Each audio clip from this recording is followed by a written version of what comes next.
So if I was limited to fishing just one water for the rest of my days, there's a very good chance that this old estate lake would be the one that I would choose. But thankfully that's not the case, and there are plenty of other waters I want to fish and plenty of other fish that I want to fish for. But before I turn my attention to those, I thought I'd pay one last dawn visit and see if I could catch a carp, a tench and a crucian, the holy trinity of the species for which this lake is known. To be honest, my tackle and my tactics remain fairly similar throughout and revolve just around baiting in the margins and then watching and waiting. Now, although this lake is home to some quite nice carp, it also has quite a large head of what are known as cricketback commons. Small but enthusiastic fish. And generally I use those as part of my strategy. I get them feeding in order to draw the bigger fish in. But on this occasion I was fishing somewhat against the clock, so when one turned up I was very quick to cast to it, and it very kindly took the bait. A dark, gnarly old common with many a story to tell, no doubt. But I was off the mark, and that was the carp ticked off the list. Next up, I turned my attention to the tench. Now, you may have seen this swim before. It's a channel down the side of the island.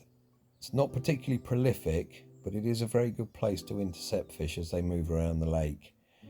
And on this particular occasion, a single solitary tench found it very difficult to resist a single solitary grain of sweet corn on a size 12 hook as it waddled towards it. But once I struck, it turned into more of a tarpon and set off at a tidy rate of knots. And I have noticed that in this water, that the tench, pound for pound, in my opinion, fight far, far harder than any of the carp in here. And they really do provide tremendous sport. And I'm sure some are lost without ever being seen, and carp are blamed. Because if you let these tench get their heads down and get going, they really do go. And this one was no exception, and it ran me ragged, really.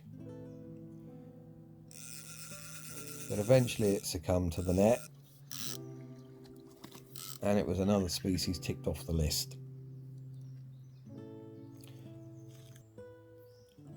Beautiful female tench.